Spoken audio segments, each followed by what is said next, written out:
بسم اللہ الرحمن الرحیم۔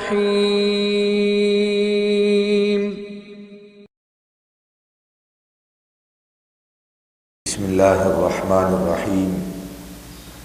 الحمد للہ وکفا والصلاة والسلام علی سیدنا المصطفى وعلی آلہ الطیبین الطاہرین الاولیاء وعلى آلہ واصحابہ واہل بیتہ ورفقا، اما بعد فاعوذ باللہ السمیع العلیم من الشیطان الرجیم۔ بسم اللہ الرحمن الرحیم۔ انما المؤمنون الذین اذا ذکر اللہ وجلت قلوبهم وإذا تليت عليهم آياته زادتهم إيمانا وعلى ربهم يتوكلون الذين يقيمون الصلاة ومما رزقناهم ينفقون أولئك هم المؤمنون حقا لهم درجات عند ربهم ومغفرۃ ورزق کریم۔ آمنت باللہ صدق اللہ مولانا العظیم وبلغنا رسولہ النبی الکریم الامین المکین ونحن علی ذلک لمن الشاہدین والشاکرین والحمد للہ رب العالمین۔ یا ربی بالمصطفى اوفی مقاصدنا واغفر لنا ما مضى یا واسع الکرم۔ ان اللہ وملائکتہ یصلون علی النبی یا ایہا الذین آمنوا صلوا علیہ وسلموا تسلیما۔ الصلاۃ والسلام علیک یا سیدی یا رسول اللہ، الصلاۃ والسلام علیک یا سیدی یا حبیب اللہ، الصلاۃ والسلام علیک یا سیدی یا شفیع المذنبین وعلی آلک واصحابک یا سیدی یا رحمۃ للعالمین۔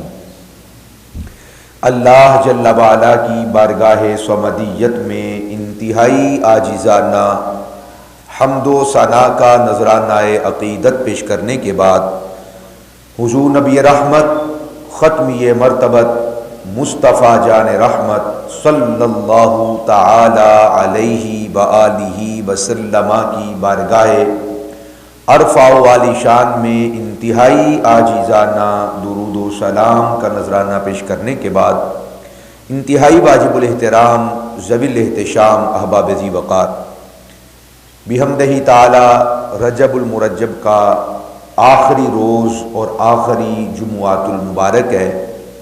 رب ذوالجلال ہم سب کے تمام اعمال کو اپنی بارگاہ اقدس میں قبول و منظور فرمائے اور ہماری تقصیرات اور معاملات و عبادات میں جو ہم سے کمیاں رہ گئیں اور واقع ہوئیں، خلاق لم یزل اپنی رحمت کاملہ کے صدقے، کیونکہ وہ بخش کر اور معاف فرما کر خوش ہوتا ہے، رب ذوالجلال ہم سب کے تقصیرات اور معاملات و عبادات میں جو کمیاں واقع ہوئیں ہمیں معاف فرمائے اور بقیہ زندگی حقیقی معنوں میں گزارنے کی توفیق عطا فرمائے۔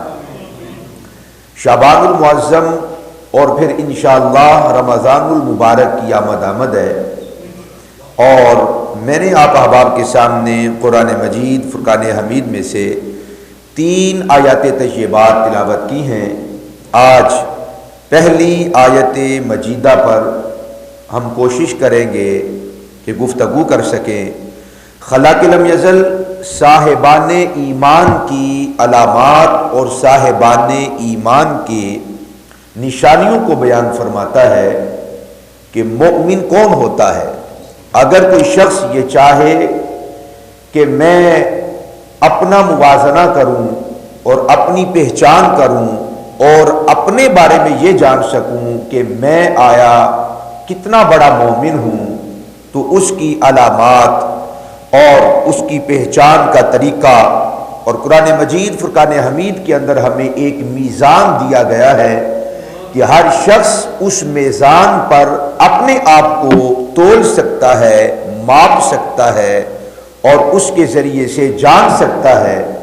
خلاق لم یزل نے وہ میزان عطا فرماتے ہوئے کلمہ حصر کے ذریعے سے یعنی تاکید لگا کر بیان کر دیا۔ فرمایا انما المؤمنون الذین اذا ذکر اللہ وجلت قلوبهم وَإِذَا تُلِيَتْ عَلَيْهِمْ آيَاتُهُ زَادَتْهُمْ إِيمَانًا وَعَلَىٰ رَبِّهِمْ يَتَوَكَّلُونَ۔ فرمایا مومن تو وہی ہیں الذین اذا ذکر اللہ، جب اللہ سبحانہ و تعالی کی یاد آ جائے، وَجِلَتْ قُلُوبُهُمْ تو ان کے دل دہل جاتے ہیں، ان کے دل لرز جاتے ہیں، ان کی کیفیات بدل جاتی ہیں اور ان کی روح اور مؤمنین کے ابدان پر ایک سرشاری کی کیفیت طاری ہو جاتی ہے۔ یوں سمجھ لیجئے کہ جب اللہ سبحانہ و تعالی کا ذکر کیا جائے، پڑھا جائے، سماعت کیا جائے اور انسان کی حالت بدلتی ہوئی محسوس ہونے لگے، رونگٹے کھڑے ہوں اور اس کی روح سرشار ہو جائے، کیفیت بننے لگے، آنکھیں بہنے لگے اور انسان ایک غور و فکر کی ایک طویل گہری وادی کے اندر خود کو محسوس کرنے لگے، تو فرمایا اگر اس کا دل دہل جائے اور اس کی کیفیت بدل جائے، روح پہ سرشاری کی کیفیت طاری ہو جائے، فرمایا مومن وہ ہے۔ یہ پہلا میزان دیا گیا ہے۔ اگر اللہ سبحانہ و تعالیٰ کا ذکر ہو اور انسان کی کیفیت نہ بدلے، جو حالت ذکر سے پہلے تھی وہی حالت ذکر کے دوران رہے اور ذکر کے بعد بھی وہی حالت رہے اور اس کے اندر کسی قسم کا کوئی تغیر تبدل واقع نہ ہو، تو پھر وہ سمجھ لے کہ وہ ادنا ترین درجے کے اندر کہیں کا وہ مسلمان اور مومن ہے۔ اگر اس کی کیفیات بدلنے لگے تو پھر اسے اس بات پہ اللہ تعالیٰ کا شکر ادا کرنا چاہیے کہ اس کا ذکر ہو اور انسان کی کیفیات بدلنے لگے تو رب ذوالجلال فرماتا ہے کہ وہ بندہ پکا مسلمان اور مومن ہے۔ پھر کہیں اور سے سرٹیفکیٹ حاصل کرنے کی ضرورت نہیں ہے، کہیں اور سے سند حاصل کرنے کی ضرورت نہیں ہے۔ رب کا قرآن فرماتا ہے انما المؤمنون الذین اذا ذکر اللہ وجلت قلوبهم، ان کا دل دہل جائے اور ان کے دل لرز جائیں اور وہ کانپنے لگ جائیں اور پہلی حالت سے وہ نکل کر ایک اعلیٰ عمدہ خوب سے خوب تر حالت کے اندر اور پہلے درجے سے اٹھ کر دوسرے درجے میں، تیسرے درجے میں، اوپر والے درجے میں، کہیں اوپر والے درجے میں اگر وہ اپنے آپ کو یہ سمجھتا ہے کہ وہ موو کر رہا ہے اور درجات کو طے کر رہا ہے تو رب کا قرآن فرماتا ہے کہ وہ بندہ پکا مسلمان اور مومن ہے۔ پھر ایک دوسرا زاویہ ارشاد فرمایا وَإِذَا تُلِيَتْ عَلَيْهِمْ آيَاتُهُ زَادَتْهُمْ إِيمَانًا، اور ان کی دوسری علامت یہ ہے اگر کوئی بندہ یہ جاننا چاہے، یہ پہچاننا چاہے میں کس درجے کا مسلمان ہوں، میں کس درجے کا مومن ہوں، رب کے دربار میں کتنا مقبول ہوں، کتنا محبوب ہوں، اسلام لانے کے بعد میری کوئی قدر و منزلت بھی ہے کہ نہیں، کوئی ویلیو ہے کہ بھی نہیں، جو میں نے رسول پاک کا کلمہ پڑھا ہے رب کی نگاہ میں اس کا کوئی اعتبار ہے کہ نہیں ہے، تو کتنا اعتبار ہے۔ فرمایا دوسری علامت یہ بیان کی وَإِذَا تُلِيَتْ عَلَيْهِمْ آيَاتُهُ زَادَتْهُمْ إِيمَانًا، جب ان پر رب کی آیات کو تلاوت کیا جاتا ہے تو ان کا ایمان پہلے سے بھی بڑھ جاتا ہے، پہلے سے ایمان بڑھ جاتا ہے۔ یہ کیسے پتا چلے کہ ایمان بڑھ گیا؟ ایمان کوئی ایسی چیز نہیں ہے، ایمان کوئی ایسی چیز نہیں کہ جیسے پیسہ ہے، جیسے غلہ ہے، جیسے اناج ہے، جیسے دانے ہیں، جیسے آٹا ہے، گھی اور چینی، ہماری تو یہی سمجھتے ہیں نا کہ یہی سب کچھ ہے، یہ دنیا، یہی کائنات ہے۔ کلو چینی تھی تو 2 کلو ہو گئی، 5 کلو گھی تھا تو 10 کلو ہو گیا، 100 روپیہ جیب میں تھا تو 1000 روپیہ ہو گیا۔ ہم اس کو بڑھوتری سمجھتے ہیں، ہم اس کو تونگری سمجھتے ہیں، ہم اس کو امیری سمجھتے ہیں، اور ہم اس کو شاہی سمجھتے ہیں۔ رب کا قرآن فرماتا ہے وَإِذَا تُلِيَتْ عَلَيْهِمْ آیاتُهُ زَادَتْهُمْ ایمانا، فرمایا ایمان والوں کی علامت یہ ہے رب کا قرآن پڑھا جائے تو ان کا ایمان پہلے سے زیادہ ہو جاتا ہے۔ تو یہ ایمان دالوں کی طرح، چاول، اناج، غلہ کی طرح نہیں ہے کہ اس کے اندر اضافہ کریں گے تو یہ بڑھ جائے گا۔ کیا مطلب ایمان بڑھ جاتا ہے؟ اس کا کیا مطلب کہ ایمان بڑھ جاتا ہے؟ جب اسے یہ کہا جائے، قرآن پڑھ کر یہ بتایا جائے کہ رب ذوالجلال وحدہ لا شریک ہے، تو اس کا ایمان اس پر بڑھ جاتا ہے۔ جب اسے یہ بتلایا جائے قرآن پڑھ کر کہ اس نے کچھ ذوات پر اور کچھ اشیاء پر ایمان لانے کا حکم دیا ہے اور وہ منو ان ایمان لے آئے، ڈنڈی نہ مارے، تو پتہ چل گیا کہ اس کا ایمان بڑھ گیا۔ آمن الرسول بما انزل الیہ من ربہ والمؤمنون کل آمن باللہ وملائکتہ وکتبہ ورسلہ لا نفرق بین احد من رسلہ۔ اس کا ایمان بڑھتا جاتا ہے، یعنی اس کی لذات، لمحات، کیفیات کے اندر اضافہ ہوتا ہے۔ اور اگر پہلے کبھی کبھی رب کی طرف نگاہ جاتی تھی، اب 2 بار جاتی ہے دن میں، 3 بار چلی جاتی ہے، 4 بار چلی جاتی ہے، 5 10 مرتبہ، تو پتا چلا کہ پہلے کبھی کبھی اس کی طرف نگاہ جاتی تھی اور اب ہر روز نگاہ جاتی ہے۔ اب بات بات پہ اس کی طرف نگاہ جاتی ہے کہ اس کی رضا، اس کی خوشنودی، اللہ سبحانہ و تعالی کی چاہت، اس کے حکم کی تکمیل اور تعمیل کو دل کرنے لگتا ہے۔ وہ بندہ سمجھ جائے کہ میرے ایمان میں اضافہ ہو رہا ہے، ایمان میں اضافہ ہو رہا ہے۔ اگر اس کے ایمان میں اضافہ نہ ہوتا تو رب کی یاد پہلے سے زیادہ نہ ہوتی۔ اگر پہلے سے زیادہ ہے، کھانا کھاتے ہوئے رب یاد ہے، پانی پیتے ہوئے رب یاد ہے، دکان پہ بیٹھا ہوا ہے رب یاد ہے، مسجد میں بیٹھا ہوا ہے رب یاد ہے، کوئی معاملہ کر رہا ہے، کچھ لے رہا ہے، کچھ دے رہا ہے، اگر اس کو رب یاد ہے تو اس کا ایمان پہلے سے زیادہ ہو رہا ہے۔ جتنی رب کی یاد ہے اتنا زیادہ اس کا ایمان ہے۔ فرمایا یہ دوسری کسوٹی میں نے تمہیں دے دی، جس طرح ایک سنیارے کو پرکھتا ہے، ہر شخص اپنے ایمان کو پرکھ سکتا ہے۔ وہ کیسے؟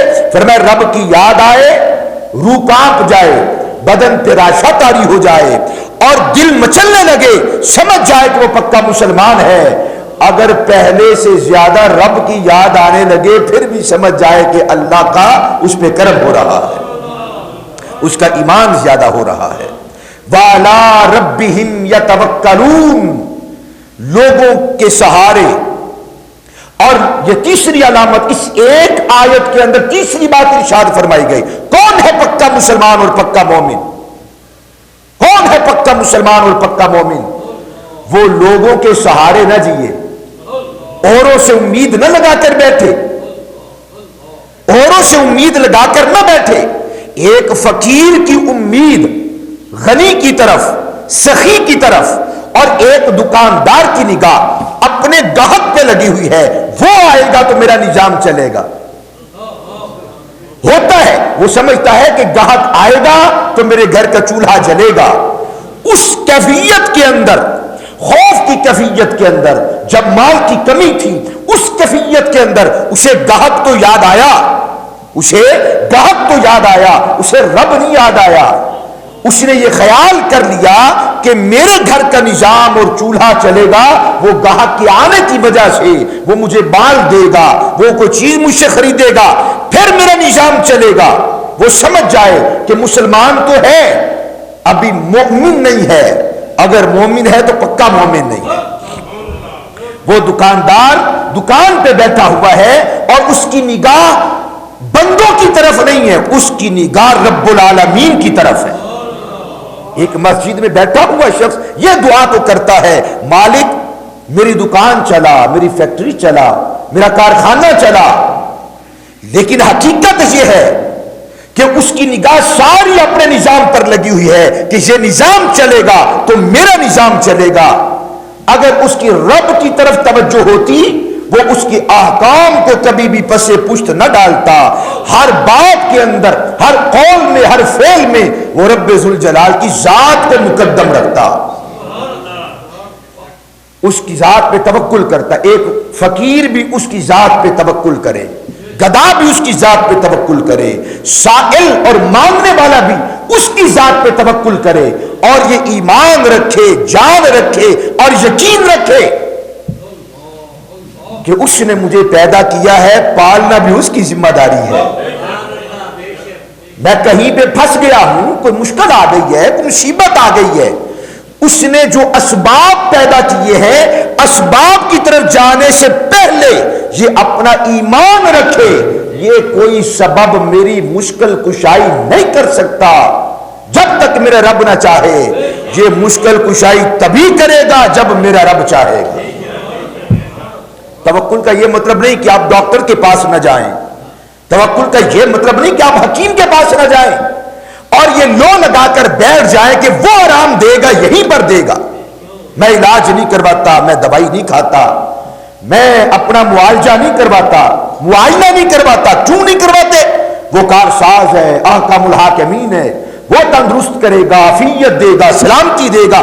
ہاں حق ہے، عافیت وہ دیتا ہے، سلامتی وہ دیتا ہے، شفا وہ دیتا ہے، ابدان کو درست وہ کرتا ہے، معاملات وہ کرتا ہے، مشکل کشائی وہ فرماتا ہے، ہر قسم کے مصائب کو وہ ٹال دیتا ہے. لیکن اس نے کچھ اسباب رکھے ہیں. فرمایا کہ اپنے سبب کو اختیار کرو، پھر مجھ سے دعا کرو، پھر میری طرف لو لگاؤ. کھانا کھا کے کہو اے اللہ کھانا میں نے کھا لیا ہے، شفا تو بنا دے، شفا تو بنا دے. وہ پانی سے لیے پیے کہ میری پیاس بجھ جائے اور رب کی یاد ہی نہ آئے، نہیں، پانی پیے، سبب اختیار کرے کہ پیاس بجھانے کا سبب اور وسیلہ اور ذریعہ میرے رب نے یہ پانی کو بنایا ہے. وہ یہ نہ سمجھے کہ پانی پیاس بجھا رہا ہے، وہ یہ خیال کرے، ایمان رکھے اور جان رکھے اور یقین رکھے کہ وسیلہ اور سبب اور ذریعہ میں اختیار کر رہا ہوں، پیاس بجھانے والی ذات میرے رب کی ہے. الا حاصل قیاس، وہ کسی استاذ کے پاس جائے علم حاصل کرنے کے لیے کہ وہ میرے سینے کو روشن کرے. کوئی جمعہ ادا کرنے کے لیے آتا ہے، خطیب اور واعظ اور مقرر کی تقریر کو سنتا ہے کہ میرے ایمان میں اضافہ ہو اور میرے علم میں حلم میں اضافہ ہو اور میرے سینے سے کدورتیں نکل جائیں، جہالت دور ہو، اندھیرا دور ہو، کافور ہو اور روشن اور منور ہو. اور یہ خیال نہ کرے کہ یہ واعظ کرے گا، یہ خطیب کا خطاب کرے گا، مقرر کی تقریر کرے گی، نہیں، وہ کہے مالک سبب ذریعہ وسیلہ میں نے اختیار کیا ہے، سینے کو روشن کرنا اب تیرا کام ہے. کوئی واعظ یہ نہ سمجھے کہ میں نے بڑے مشجع مقفع الفاظ کے ساتھ بڑی بہترین میں نے تقریر کر دی، دلائل براہین اور حجت سے مبین اور بالکل واضح میں نے لوگوں تک پیغام پہنچا دیا، اب ہر ایک کا سینہ روشن ہوگا، ایسا نہیں ہوتا. واعظ یہ تقریر کر کے اور واز کر کے کہے مالک میرا کام تقریر کرنا تھا، سینے روشن کرنا میرا کام نہیں تھا، مالک میں نے واز کر دیا ہے، میں نے اپنا کام کیا ہے، تو اپنا کام فرما. یہ ہے وَعَلَىٰ رَبِّهِمْ يَتَوَكَّلُونَ. اس آیت مجیدہ میں یہ 3 علامات اور 3 کسوٹیاں ہمیں عطا فرمائیں کہ کوئی شخص یہ جاننا چاہے کہ میں کس درجے کا مسلمان اور مومن ہوں. فرما وہ یہ 3 میزان ہیں اور 3 ترازو ہیں، وہ خود کو اپنی ذات، اعمال، افعال، اقوال، لیل و نہار، صبح و شام، وہ اس کے اندر ماپے تولے. اگر تو وہ اس کے مطابق اور موافق ہے، کوئی تجھے کچھ نہ کہے. احکم الحاکمین فرماتا ہے میں اعلان کرتا ہوں کہ وہ بندہ پکا مسلمان ہے. پہلی بات جو ارشاد فرمائی تھی کہ اللہ کے ذکر کے وقت ان کی کیفیات بدل جاتی ہے. وجلت قلوبہم، ان کے دل مچل جاتے ہیں، لرز جاتے ہیں، دہل جاتے ہیں. حالانکہ قرآن سے سکون نازل ہوتا ہے، الا بذکر اللہ تطمئن القلوب، کیا وہ اگر کہیں اور مفاہیم کو بیان کیا جا رہا ہو وہاں پر کیفیات بنتی ہیں، اور اب کا قرآن کہتا ہے کہ ان کی ابدان، ان کی ارواح اور ان کے قلوب مچل جاتے ہیں، دہل جاتے ہیں، تڑپ جاتے ہیں، لرز جاتے ہیں۔ کیا مطلب ہے پھر اس کا؟ یہ وہ تڑپنا، وہ دھڑکنا، وہ لرزنا نہیں ہے کہ جس کے اندر کیفیت نہ ہو، جس کے اندر کوئی نوع نہ ہو، جس کے اندر محبت نہ ہو۔ کیا بھوکا بچہ ماں کو دیکھ کر تڑپنے نہیں لگتا؟ وہ تڑپتا بھی ہے، لبکتا بھی ہے۔ یہ وہ تڑپنا نہیں کہ دیکھے تو اس کی روح نکل جائے اور وہ اسے بھاگے، ایسا نہیں ہوتا۔ قرآن پڑھتے ہوئے، سنتے ہوئے جب دل تڑپنے لگتے ہیں، بندہ اس آگ سے، اس آتش عشق سے ڈرتا نہیں، بھاگتا نہیں، جیسے جیسے سنتا جاتا ہے اس کے اندر کودنے کی صلاحیت پیدا ہوتی جاتی ہے، تڑپنے لگتا ہے اور زیادہ اس میں کودنے کے لیے مچلنے لگتا ہے۔ یہ اس بچے کی کیفیت کی طرح ہے۔ تڑپنا دو طرح کا ہے، بھڑکنا دو طرح کا ہے۔ دیکھا جنات کو، خون خشک ہو گیا، دل بیٹھ گیا۔ ایک یہ ہے تڑپنا اور بھڑکنا جنات کو دیکھ کر، اور ایک ہے بچے کا تڑپنا ماں کو دیکھ کر۔ کیا دونوں برابر ہیں؟ دونوں برابر نہیں۔ اس لیے رب کا قرآن کہتا ہے الذین اذا ذکر اللہ وجلت قلوبہم، دل تڑپنے لگتے ہیں، ارواح بھڑکنے لگتی ہیں اور دل دہلنے لگتے ہیں۔ اور دوسرے مقام پہ فرمایا تطمئن القلوب، اس کے لوگوں کے، ایمان والوں کے قلوب وہ طمانینت اور سکون پاتے ہیں۔ اب ان دونوں آیات کو ملائے، وہ بچے والی کیفیت پیدا ہو گئی۔ قرآن پڑھتا جاتا ہے، تڑپتا جاتا ہے، شوق کے اندر اضافہ ہوتا جاتا ہے۔ وہ پیچھے ہٹنے کے لیے نہیں، قرآن کے معنی میں غوطہ گر ہونے کے لیے اپنے سامنے بے کنار سمندر کو دیکھ کر جی چاہتا ہے کہ میں اس میں کود پڑوں۔ وہ بھاگتا نہیں ہے، وہ ڈرتا نہیں ہے، بلکہ اور مچلتا ہے اور تڑپتا ہے، تاکہ قرآن کے معنی اس کے دل، سینے کے اندر اور دل کے اندر جاگزی ہو جائے اور وہ اس آیت کو اور معانی کو اپنا حرز جاں بنا لے۔ فرمایا کہ جب ایمان لانے والوں کی یہ کیفیت ہو، ہر بندہ سمجھ لے کہ اللہ پاک اس بندے کی گواہی دے رہا ہے کہ اس کا ایمان پختہ ہو گیا۔ اب فرمایا کہ دوسری علامت وَإِذَا تُلِيَتْ عَلَيْهِمْ آيَاتُهُ زَادَتْهُمْ ایمانا، کہ جب قرآن تلاوت کیا جائے تو ان کا ایمان زیادہ ہوتا جاتا ہے۔ ہمیں تو عرصہ ہو گیا قرآن شریف پڑھے ہوئے، سال ہر سال گزر جاتے ہیں قرآن مجید کو کھولے ہوئے، کئی مہینے ہو جاتے ہیں قرآن شریف کو ہاتھ تک معاذ اللہ نہیں لگاتے، ان کی زیارت نہیں کرتے، تلاوت نہیں کرتے، معنی میں غور و فکر نہیں کرتے، اپنی ذات پر قرآن کے اس حکم کو نافذ کرنے کی کوشش نہیں کرتے۔ اور ہمارے اسلاف کا طریقہ یہ تھا کہ جس طرح آپ اور میں روٹی کے بغیر نہیں رہ سکتے، ہمارے اسلاف، ہمارے اکابر، ہمارے بزرگ، ہمارے بڑے، وہ تلاوت قرآن کے بغیر رہنا مشکل اور محال ہو جاتا تھا، ناممکن ہو جاتا، وہ قرآن کے بغیر نہ رہ پاتے۔ جس طرح آپ کو پیاس لگتی ہے، مجھے لگتی ہے، بھوک لگتی ہے، اس طرح ان کی پیاس اور ان کی بھوک، یہ کھانا پینا یہ نہ تھا، ان کی بھوک اور ان کی پیاس، صالحین کی بات کر رہا ہوں، صالحین کی پیاس، صالحین کی بھوک کیا تھی؟ ان کی بھوک اور پیاس رب کے قرآن کی تلاوت تھی۔ یہی وجہ ہے ہماری فکر روٹی پانی ہوتا ہے، وہ کھاتے پیتے ہیں تو پیاس بجھتی ہے، بھوک مٹتی ہے، اور جو بندہ کھاتا ہی 2 ٹائم ہے اسے لگتی نہیں ہے سارا دن۔ اچھا جو ایک وقت کھاتا ہے اسے سارا دن نہیں لگتی، ساری رات نہیں لگتی، اور ہم ماشاءاللہ 5 6 مرتبہ کھا جاتے ہیں۔ غور و فکر کیوں؟ اسے ایک مرتبہ قناعت حاصل ہو گئی کھا کر، اور ادھر 5 6 مرتبہ کھانا کھا رہا ہے، پیٹ ہی نہیں بھرتا۔ وہ مستغنی ہو گیا، ایک ٹائم 2 کھا کر بے پرواہ ہو گیا، اس نے دوبارہ کھانے کا سوچا تک نہیں کہ کھاؤں گا. ابھی کل کی بات ہے، ہم اپنے بزرگوں کو کہتے رہے، حاجی الحاج محمد منظور احمد قصوری صاحب، ان کی زوجہ محترمہ کے سالے صاحب کی گھر کے اندر محفل تھی، کھلانے کی 1000 کوشش. وہ کہتے ہیں جی ہم تو 2 ٹائم کھاتے ہیں، صبح کھاتے ہیں اور رات کو کھاتے ہیں. کیا وجہ ہے کہ وہ 1 یا 2 ٹائم کھا کے دوسرے ٹائم یا تیسرے ٹائم کھانے کی حاجت نہیں رہتی. انسان تو وہ بھی ہے، کام تو وہ بھی کرتے، چلتے پھرتے تو وہ بھی ہیں. اس لیے کہ انہوں نے روٹی کی فکر اتار دی. 1 مرتبہ کھایا تو حاجت پوری ہو گئی، 2 مرتبہ کھایا تو ضرورت پوری ہو گئی. اور جس نے حاجت اور ضرورت، روٹی کو ضرورت سے زائد بنایا، وہ کھا رہا ہے، ضرورت پوری نہیں ہو رہی. 3 ٹائم کھاتا ہے، 4 ٹائم کھاتا ہے، 5 ٹائم کھاتا ہے، ضرورت پوری نہیں ہوتی، ضرورت پوری نہیں ہوتی. اور جو جہاں پر سادے لفظوں میں کہوں خود کو بریک لگا لیتا ہے، اللہ تعالیٰ اتنے کے اندر ہی اسے صبر اور شکر کی توفیق دے دیتا ہے. یہی حالت پیسے کی ہے، یہی حالت دولت کی ہے. چاہیے یہ تھا کہ دوڑا جائے، بھاگا جائے فعل الخیرات کے اندر، اعمال صالحہ کے اندر، کوشش وہاں پر کی جائے.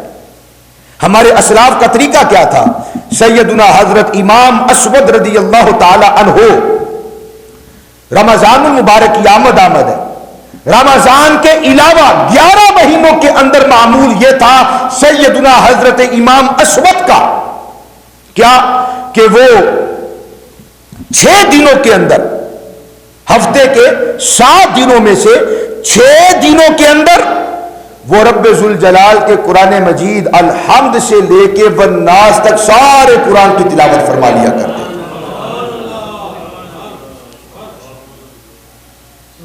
1 مہینے میں 4 قرآن مجید یا 5 قرآن مجید کی تکمیل تلاوت کا، ختم قرآن، تلاوت قرآن کے ختم کا معمول رہا، پوری زندگی معمول رہا. 11 مہینے کے اندر معمول یہ تھا کہ ہر 6 دن کے اندر قرآن مجید فرقان حمید کی الحمد سے لے کے والناس تک تلاوت کو مکمل فرما لیا کرتے تھے. اور جب رمضان المبارک کا مہینہ آتا تو ایک رات میں 15 سپارے اور دوسری رات میں دوسرے 15 سپارے، اور پورے رمضان میں 15 قرآن مجید کی قرات کی تکمیل اور ختم مبارک فرمایا کرتے تھے. کان الاسود یقرأ القرآن فی شہر رمضان فی لیلتین ویختمہ، رمضان کی 2 راتوں میں تلاوت قرآن مجید کو مکمل کر لیا کرتے تھے. اور 1 مہینے میں کتنے قرآن مجید مکمل ہوئے؟ 15 قرآن. 2 راتوں میں 1 قرآن، اور 30 راتوں میں، بولیے تو صحیح، 30 راتوں میں 15 قرآن مکمل فرماتے. اور فرماتے ہیں وَيَخْتِمُهُ فِي سِوَى رَمَضَانَ فِي 6، اور رمضان کے علاوہ 6 دنوں کے اندر قرآن مجید کی قرات کی تکمیل فرما لیا کرتے تھے. سیدنا حضرت تمیم داری رضی اللہ تعالی عنہ، صحابی رسول کا معمول کیا ہے؟ بوڑھے ہیں، ضعیف ہیں، لیکن تلاوت قرآن کا معمول کیا ہے؟ کوئی بہانہ نہیں. کمزوری ہو گئی ہے، پڑھ نہیں سکتا، نظر نہیں آتا، اب طاقت نہیں رہی، بدن میں وہ کیفیت نہیں ہے کہ بیٹھ کے قرآن پڑھوں گا اور پڑھا جائے. ان کا معمول کیا تھا؟ ان تمیما الداریہ کان یختم القرآن فی 7، صحابی رسول دن کے معمولات کے ساتھ ساتھ پوری زندگی پھر اسلام لانے کے بعد معمول یہ رہا، ہر ہفتے میں 1 قرآن مجید کی تلاوت کو مکمل فرما لیا کرتے تھے. سیدنا حضرت ابو قلابہ رضی اللہ تعالی عنہ 8 دنوں کے اندر الحمد سے لے کے والناس تک سارے قرآن کی تلاوت کر لیا کرتے تھے. اور ان کے بارے میں کتب احادیث کے اندر موجود ہے انہ کان یختم القرآن فی 8، ہر 8 دن کے اندر الحمد سے لے کے والناس تک سارے قرآن کی تلاوت فرما لیا کرتے تھے. صحابی رسول حضرت عبداللہ ابن مسعود رضی اللہ تعالیٰ عنہ نبی پاک کے ساتھ جہاد بھی کیے ہیں، حضور کی نوکری بھی جس طرح کرنے کا حق ہے حق بھی ادا کیا ہے۔ 133 کم و بیش 133 کم و بیش 35 40 مختلف اقوال ہے، کم و بیش 133 35 40 اصحاب رسول میں سے وہ صحاب جو صاحب فتویٰ تھے، فتویٰ دیا کرتے تھے، کل تعداد 1 لاکھ کم و بیش 24,000۔ فتویٰ کتنے دیتے ہیں بولیے تو 133، 1,24,000 میں سے 133 فقط اصحاب رسول فتویٰ دیا کرتے تھے۔ اب میرے جیسا مولوی چپ رہتا، باقی سارے مقتدی فتویٰ دیتے۔ اب کبھی بیٹھو نا یہ فیس بک پہ بیٹھ جائے تو جناب یہ فتویٰ اور وہ فتویٰ اور ادھر کا فتویٰ اور ادھر کا فتویٰ، مولوی بیچارہ چپ رہتا ہے بیچ میں کہ میں اب یہاں پر کیا ٹانگ اڑاؤں، اتنے سارے مجتہد جو اکٹھے ہو گئے۔ ہے توجہ، 1,24,000 اصحاب رسول اپنی زبانوں کو خاموش رکھتے اور ان میں سے فقط 133 کے قریب اصحاب رسول فتویٰ دیا کرتے، باقی سارے خاموشی اختیار کرتے۔ اور پھر ان 133 میں سے 7 بڑے فقہا، اور ان 7 بڑے فقہا کے اندر سیدنا حضرت عبداللہ ابن مسعود کا نام ہے۔ بولیے تو صحیح سبحان اللہ۔ وہ عبداللہ ابن مسعود دن بھر لوگوں کے مسائل سننا، حل کرنا، قرآن و حدیث سے استدلال کرنا، معاملات کو پھر غزوات میں پھر حضور کے مسواک آپ کے سامنے آپ کے حضور پیش کرنا، تکیے کا خیال رکھنا، نالین اٹھا کر اپنی بغل کے نیچے رکھنا، اور حضور کی ضروریات، لوگوں کے معاملات، سارا دن بھر یہ معمول کرنے کے بعد آپ کا عمل کیا تھا؟ پوری زندگی عمل رہا، کان ابن مسعود یقرأ القرآن فی کل ثلاث، ہر 3 دن کے اندر الحمد سے لے کے والناس تک سارا قرآن تلاوت کر لیا کرتے تھے، یعنی ہر روز 10 سپارے، ہر روز 10 سپارے قرآن کی تلاوت۔ مجھ سمیت میں خود کو کٹہرے میں کھڑا کرتا ہوں اور ایمان سے خود سے سوال کرتا ہوں، مولوی صاحب ذرا یہ بتاؤ کہ آپ کو قرآن پکڑے ہوئے کتنی دیر ہو گئی ہے؟ سر جھکا ہوا مجھے نظر آ رہا ہے، میرا سر جھکا ہوا۔ ذرا آپ غور و فکر کیجئے، وہ قرآن کا لفظ، اللہ کی عزت کی قسم، قرآن یعنی مصحف کے لفظ کی، اس کو چھونے کی جو کیفیات ہیں اور دل پہ جو واردات اترتی ہے، ہاتھ لگائیں کبھی قرآن کو، ہاتھ پھیریے ذرا اس کے اوپر، دل کے تار بجنے لگتے ہیں، کیفیات بدلنے لگتی ہیں۔ مہینے گزر گئے، سال گزر جاتے ہیں، کبھی رب کے قرآن کو ہاتھ لگا کر نہیں دیکھا۔ خدا کی عزت کی قسم، ان کے صفحات کی ملائمت کا یہ عالم ہے، کہیں اور دل کی کیفیت نہ بدلے، قرآن ہاتھ میں لے پورے وثوق کے ساتھ، یقین کے ساتھ، غور و فکر کے ساتھ، تو انسان اپنا قد کاٹ آسمانوں سے زیادہ بلند ہوتا ہوا محسوس کرتا ہے۔ سارا دن مصروفیات اور عمل کیا ہے؟ 3 دن کے اندر الحمد سے لے کے والناس تک سارے قرآن کی تلاوت۔ کان ابن مسعود یقرأ القرآن فی کل ثلاث، ہر 3 دن کے اندر رب کا قرآن مکمل فرما لیتے۔ وقلما یستعین بالنہار، دن کو تو ٹائم ہی نہیں ملتا تھا، دن کو ٹائم نہیں ملتا تھا۔ دن کو میں نے آپ کو بتایا کہ آپ بڑے فقیہ تھے، آپ اصحاب رسول میں بڑے فقیہ تھے۔ رسول معظم، نور مجسم، شفیع دو عالم صلی اللہ علیہ وآلہ وسلم کی ظاہری حیات میں، آپ کی موجودگی میں جو فتویٰ دیا کرتے تھے، ان میں سے ایک سیدنا حضرت عبداللہ ابن مسعود کی ذات بھی ہے۔ اب آپ اندازہ لگائیں کہ ان کی مصروفیات کا عالم کیا ہوگا۔ وفود کی تربیت کرنا، لوگوں کو دین سکھانا، قرآن پڑھانا، معانی ان کے دل میں اتارنا،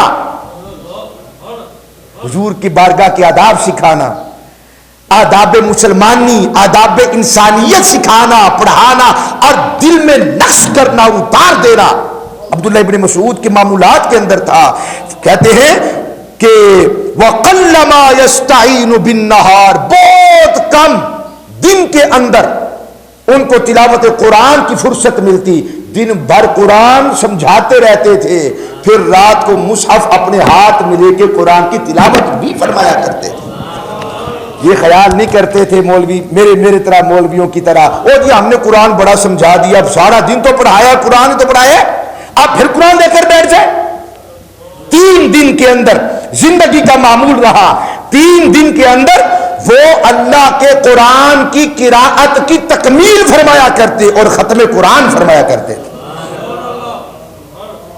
اور پھر ہماری طرح بھی نہیں پڑھتے تھے صحابہ رسول، ان کے پڑھنے کا انداز اور تھا، طریقہ اور تھا، وتیرہ اور تھا۔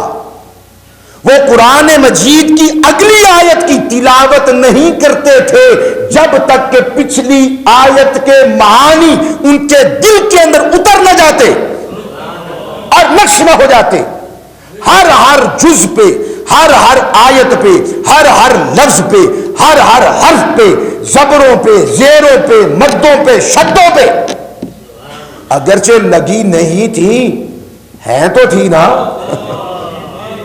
اور پڑھ تو کوئی نہیں نہ سکتا زبر زیر کے بغیر ہے، زبر تو آئے گی۔ الحمدللہ رب العالمین، میں نے زبریں بھی پڑھی، بولیے تو صحیح، زیریں بھی پڑھی، پیشیں بھی پڑھی، جزم بھی پڑھا میں نے، شد بھی پڑھا میں نے، کھڑا زبر بھی پڑھا میں نے۔ اب اگرچہ سادہ لکھا ہو، پڑھے گا تو زبر زیر آئے گی نا۔ وہ ایک ایک جز پہ، ایک ایک لفظ کی، ایک ایک حرکت پہ غور و فکر کرتے، اور کیا عالم ہوتا۔ ابو العلا یزید بن عبداللہ بن شخیر، بڑا مشکل اعراب سی جڑا میں تمہیں صحیح طریقے نال سمجھایا ہے۔ میں نے ایک صاحب کو اس کا اعراب غلط پڑھتے ہوئے سنا، اس لیے میں نے اس کا اعراب بھی واضح فرما دیا۔ ابو العلا، الا نہیں ہے، ابو العلا یزید بن عبداللہ بن شخیر رضی اللہ تعالیٰ عنہ، ان کا معمول کیا ہے؟ کتب حدیث کے اندر موجود ہے، یقرأ فی المصحف حتی یغشى علیہ، قرآن مجید میں دیکھ کر اللہ تعالیٰ کے قرآن کو پڑھتے اور پڑھتے پڑھتے پڑھتے بے ہوش ہو جاتے، پڑھتے پڑھتے بے ہوش ہو جاتے۔ میں نے اور آپ نے تو پڑھ لیا، القاریعۃ ما القاریعۃ وما ادراک ما القاریعۃ الحاقۃ ما الحاقۃ وما ادراک ما الحاقۃ۔ آپ نے سن لیا، میں نے پڑھ لیا۔ ان کے پڑھنے اور سننے کی کیفیت یہ تھی کہ دل تڑپ جاتے، ارواح لرز جاتی، ابدان پہ راشا طاری ہو جاتا، بے ہوش ہو کر گر جاتے۔ یہ تلاوت قرآن کا ان کا ذوق تھا۔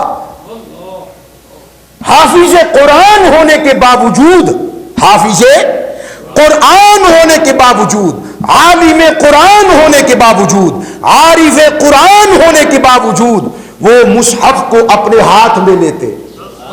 میں نے کہا خدا کی قسم کبھی مصحف کو، قرآن پاک کو اپنے ہاتھ میں لے، ذرا اس کی جلد پہ ہاتھ تو پھیرے محبت کے ساتھ، ذرا اس کے صفحات پہ ہاتھ تو پھیرے، دل کی دنیا اور کائنات زیر و زبر ہوتی محسوس ہوگی۔ یہ شفا دیتا ہے۔ حضرت ابو سعید خدری رضی اللہ تعالیٰ عنہ فرماتے ہیں، اللہ کے محبوب علیہ الصلوۃ والسلام نے ارشاد فرمایا، اے میرے صحابہ، اپنی آنکھوں کو عبادت سے محروم نہ کرو۔ حافظ قرآن پڑھ تو لیتا ہے، حافظ قرآن پڑھ تو لیتا ہے، قرآن مجید کو زبانی پڑھ لیتا ہے، لیکن اپنی آنکھوں کو حافظ قرآن اور قاری قرآن بھی محروم نہ کرے۔ اکثر لوگ کہتے ہیں جی موبائل کے اندر دے کے پڑھ لیں، انشاءاللہ اجر ملے گا، ثواب بھی ملے گا، آنکھوں کی عبادت بھی ہوگی، مگر موبائل کے اور بڑے کام ہیں، وہ کیفیت نہیں بنتی۔ میں بھی پڑھتا ہوں، قرآن مجید موجود ہے، میں بھی قرآن شریف کی تلاوت کرتا ہوں، خدا کی قسم وہ کیفیت نہیں بنتی جو ہاتھ میں وہ جلد والا قرآن لے کر پڑھے۔ دل کرتا ہے بندہ، ویسے تہاڈی ترجمانی کی تھی، وسلم نے ارشاد فرمایا کہ کیا اعطو اعینکم حظھا من العبادہ،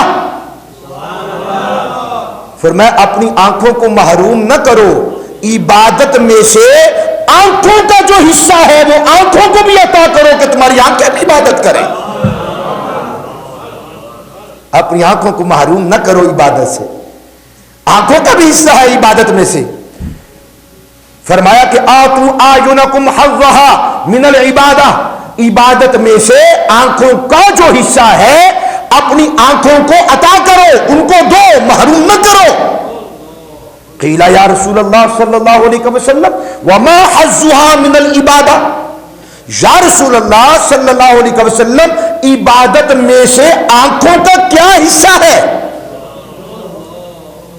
کیا حصہ ہے آنکھوں کا؟ حظ کہتے ہو نا، حظ اٹھانا، حظ اٹھانا، مزہ لینا، فائدہ اٹھانا، سکون لینا، اس کو حظ، حظ۔ اللہ کے محبوب علیہ السلام نے فرمایا کہ آتوا اعینکم حظھا من العبادہ، عبادت میں سے جو لذت ہے، عبادت کی جو کیفیت ہے، آنکھوں کو محروم نہ کرو، اپنی آنکھوں کو بھی دو۔ قیل یا رسول اللہ صلی اللہ علیہ وسلم وما حظھا من العبادہ، یا رسول اللہ آنکھوں کی لذت کیا ہے عبادت کے اندر؟ آنکھیں کیسے لذت اٹھائیں، آنکھیں کیسے مزہ لیں؟ آپ اور میں سمجھتے ہیں مزہ صرف زبان کو آتا ہے، ایک کان کی بھی لذت ہے، ایک زبان کی لذت ہے، ایک آنکھوں کی لذت ہے۔ آقا یہ ارشاد فرمائے کہ آنکھوں کی لذت اور کیفیت کیا ہے، ان کو کیسے حصہ پہنچائیں، ان کو کیسے لذت دیں آنکھوں کو؟ قال، اللہ کے محبوب علیہ السلام نے ارشاد فرمایا النظر فی المصحف، فرمایا نگاہیں قرآن کی عبارت پہ لگاؤ، یہ آنکھوں کا حظ ہے، یہ آنکھوں کی لذت ہے، یہ آنکھوں کی عبادت ہے۔ النظر فی المصحف، آنکھوں کی عبادت تین طریقے کے ساتھ ہے۔ نمبر ایک، جب کوئی آنکھ اللہ کے قرآن کو دیکھ کر پڑھتی ہے تو عبادت جہاں پہ پورے بدن کی ادا ہوتی ہے، آنکھیں بھی اس عبادت سے لذت حاصل کرتی ہیں۔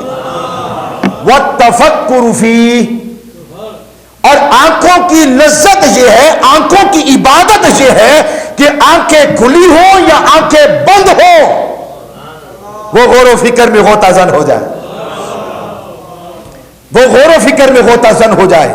نمبر تین، وَالْإِعْتِبَارُ عِنْدَ عَجَائِبِ، جب قرآن میں عجائب کا ذکر ہو، انوکھی بات، انمول بات، نادر بات آئے، کامیاب بات قرآن کے اندر آ جائے، تحقیق یہ کہے، لوگوں کا علم یہ کہے کہ میں نہیں مانتا، یا زمانہ کہے ہم نہیں مانتے، کوئی ایسی عجیب بات قرآن کے اندر آ جائے، تو فرمایا کہ آنکھوں کا حظ یہ ہے، آنکھوں کی لذت یہ ہے، آنکھوں کی عبادت یہ ہے کہ وہ اللہ کا قرآن دیکھے اور اس کے دل کے اندر یقین اور ایمان پیدا ہو جائے۔ اب دیکھو بھائی، بہت سارے لوگ کہتے ہیں ہم نہیں مانتے کہ 7 زمینوں کے نیچے جہنم ہو۔ 7 زمینوں کے نیچے اگر جہنم اب بھی ہے، بولو تو صحیح یار، وہ تو جلا کے راکھ کر دے۔ گرمیوں میں، سردیوں میں، رات کو، دن کو، ہر وقت یہ تانبے سے بھی زیادہ طاقتی ہو۔ تحقیق کہتی ہے کہ نیچے جہنم نہیں، تحقیق کہتی ہے، علم یہ کہتا ہے، شعور یہ کہتا ہے، خرد یہ کہتا ہے، ہم نہیں مانتے کہ زمین کے نیچے جہنم ہو۔ بولیے تو صحیح۔ لیکن مسلمان کہتا ہے اپنی تحقیق اپنے پاس رکھو، ہم کل کائنات کی تحقیق، علم، خرد اور شعور کو رب کعبہ کی قسم کوڑے دان کے اندر پھینک دیتے ہیں، باسکٹ کے اندر پھینک دیتے ہیں۔ ہم کہتے ہیں ہمارا ایمان ہے، مصطفیٰ نے فرمایا کہ جہنم پیدا ہو گئی، زمین کے نیچے رکھا ہے، ہمیں تمہاری تحقیق کے اوپر اعتبار نہیں، مصطفیٰ کی بات پہ ہمارا ایمان ہے۔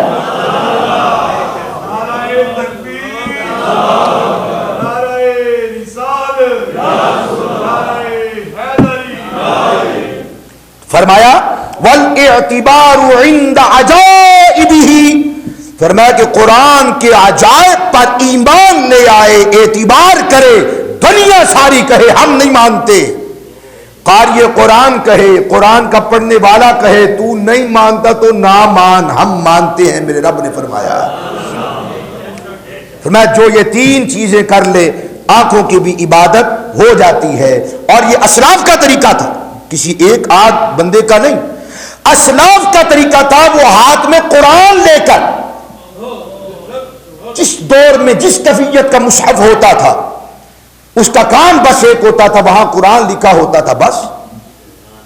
اب اس کے اور بڑے سارے کام ہیں، قرآن تو اس کے اندر بھی موجود ہے مگر اس کے اور بہت زیادہ معمولات ہیں، اس کے اور بہت زیادہ کام ہیں، ہے توجہ؟ اس لیے وہ کیفیت نہیں بنتی، وہ احترام دل میں پیدا نہیں ہوتا۔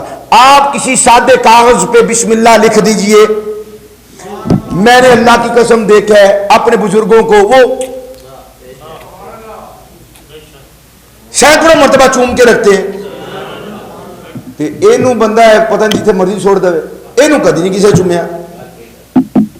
وہ احترام، وہ جذبات، وہ کیفیات، وہ سرشاری کا عالم موبائل میں اگرچہ قرآن مجید ہوتا ہے مگر وہ کیفیت نہیں پیدا ہوتی جو سادے کاغذ پہ یا کسی تختی، لکڑی کی تختی پہ قرآن کی آیت لکھ دے، پھر ہاتھ لگائیں، اس کو چھوئیں، اس کو پکڑیں، جو کیفیت پیدا ہوتی ہے وہ اس موبائل میں موجود قرآن سے کیفیت نہیں بنتی۔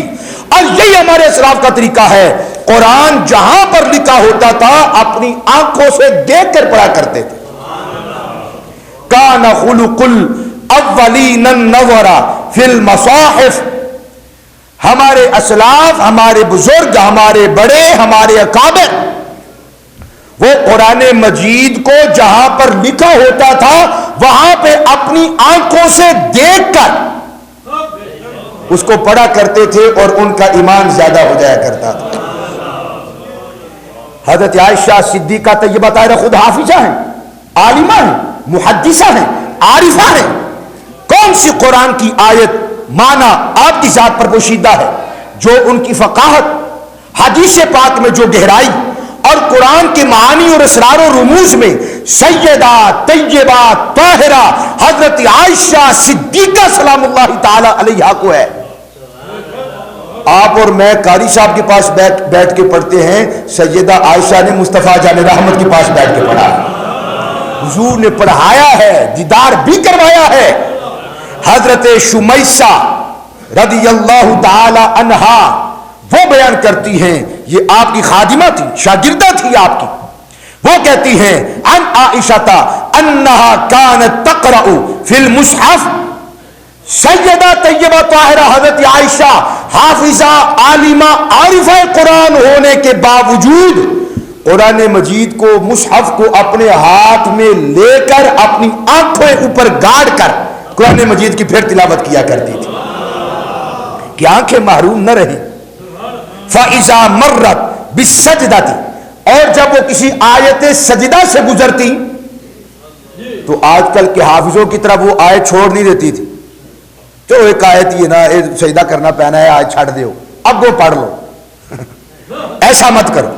اچھا اس کو پڑھ لیں تو وہ پھر کے گل بعد کر لیں گے، بعد میں کر لیں گے، بعد میں ایک، پھر 1 سے 101، پھر 1001، پھر تو تعداد یاد نہیں رہتی۔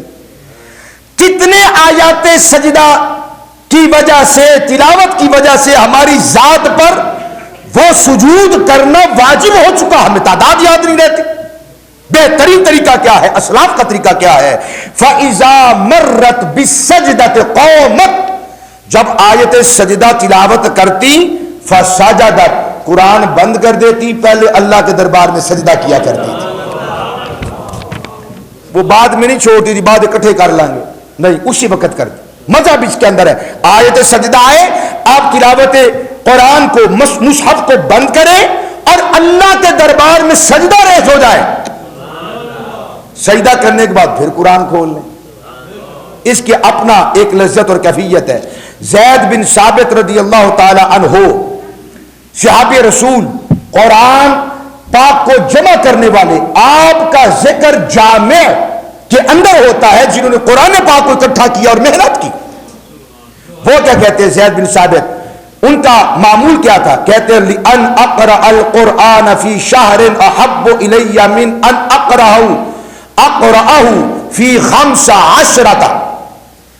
کہتے ہیں کہ ایک مہینے میں قرآن کی تلاوت کو مکمل کرنے سے زیادہ محبوب یہ ہے کہ میں 15 دنوں میں مکمل کر دوں۔ وَلِأَنْ أَقْرَأَهُ فِي 15 أَحَبُّ إِلَيَّ مِنْ أَنْ أَقْرَأَهُ فِي 10۔ اور فرماتے ہیں 15 دن میں قرآن کو مکمل کروں، مجھے اس سے زیادہ محبوب ہے کہ 10 دنوں کے اندر قرآن کو مکمل کر دوں۔ وَلِأَنْ أَقْرَأَهُ فِي 10 أَحَبُّ إِلَيَّ مِنْ أَنْ أَقْرَأَهُ فِي 7۔ کہتے ہیں 10 دنوں کے اندر تلاوت قرآن کو مکمل کروں، اس سے زیادہ مجھے محبوب یہ ہے کہ میں 7 دنوں کے اندر اللہ تعالیٰ کے کلام کی تلاوت کروں۔ 7 دن کے اندر قرآن مجید فرقان حمید کی تلاوت کو مکمل کر دیتے، آکف وادعو، اور 7 دنوں کے بعد پھر آپ توقف کرتے، پھر اللہ تعالیٰ کے حضور دعا کرتے۔ پوری زندگی معمول یہ رہا، 7 دنوں کے اندر ایک مرتبہ اللہ کے قرآن کو مکمل کر دیا کرتے تھے۔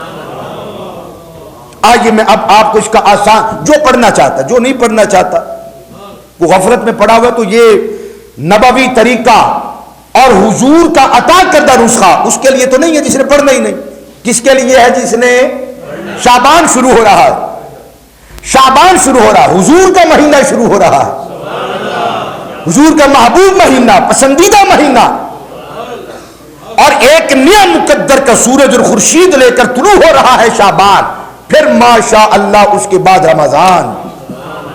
شعبان گزر جاتا، اوئے ہوئے میں کچھ نہیں کیتا، تو بھائی رمضان میں کر لو، پھر رمضان میں بھی کچھ نہیں کرتے، اوئے ہوئے میں پورے رمضان کچھ نہیں کیتا، بھائی بعد میں کر لو۔ یہ بعد والا بھی ایک طریقہ ہے، میں کہتا ہوں بعد میں تو کرنا ہی کرنا ہے، آپ وہ وقت آنے سے پہلے ہی کر لیں، ابھی سے نیت کر لیں، کمر بستہ۔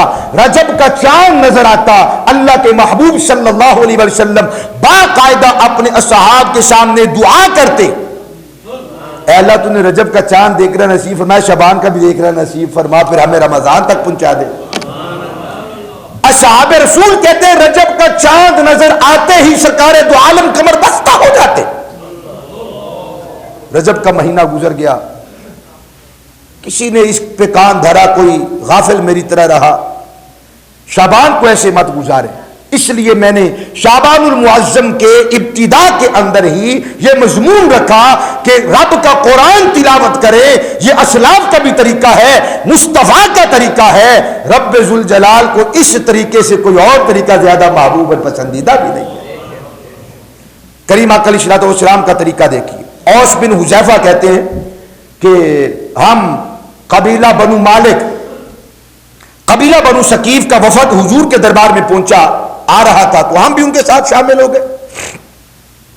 قبیلہ بنو ثقیف بھی قریش کا قبیلہ ہے اور حضور کا دشمن قبیلہ ہے، حضور کے آباء و اجداد کا دشمن قبیلہ ہے سارے تائے چاچے دے، ہے سارے تائے چاچے کے، لیکن دشمن تھا۔ لیکن جب حضور کریم آقا علیہ السلام نے تشریف آوری آپ کی ہوئی اور آپ نے تبلیغ فرمائی، تو اللہ پاک نے ثقیف والوں کے دلوں کو نرم کیا اور مصطفیٰ کی محبت ان کے دل میں ڈال دی، حضور کے خاندان کی محبت ڈال دی۔ ہے یہ تائے چاچے کے تھے، اوپر نسب کے اندر قریش ہے۔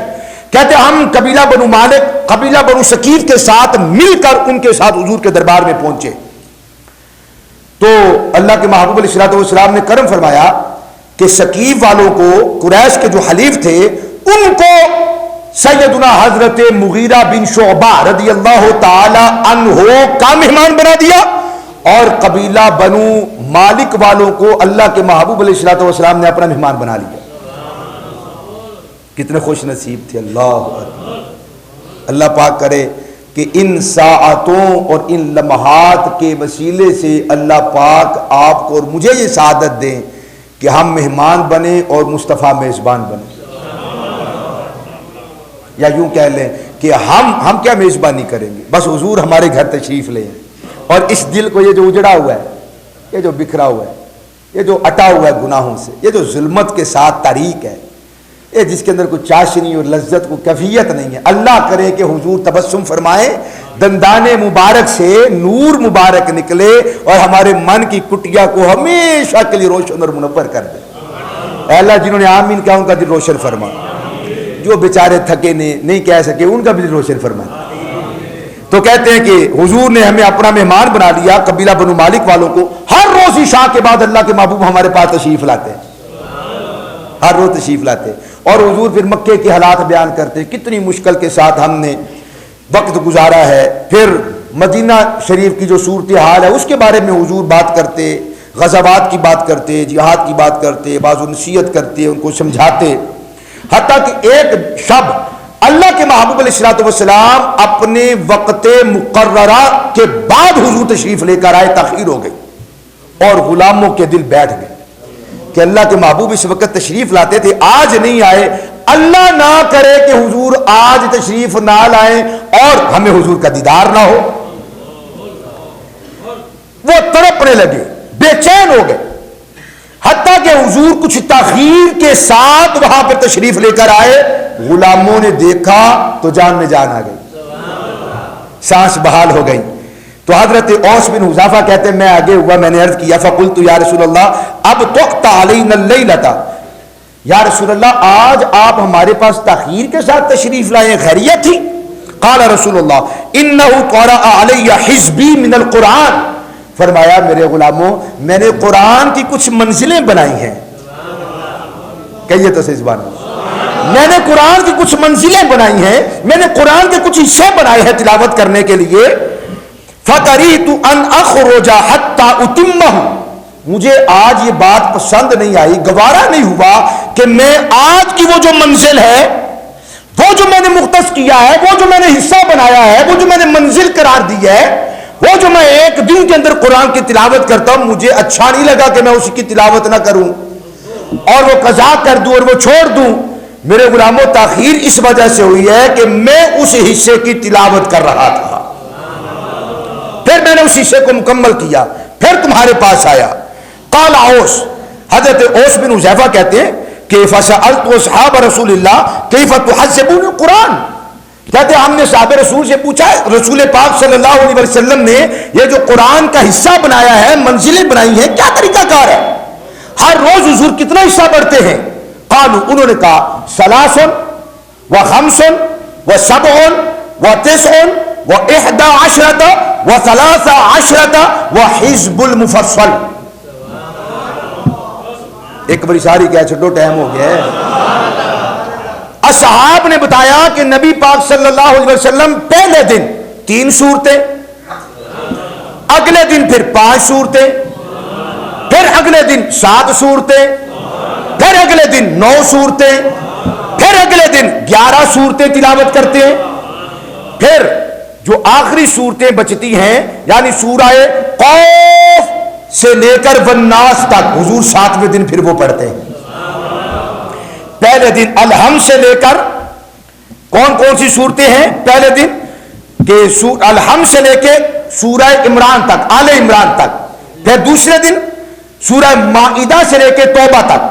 پھر تیسرے دن سورہ یونس سے لے کر سورہ نحل تک.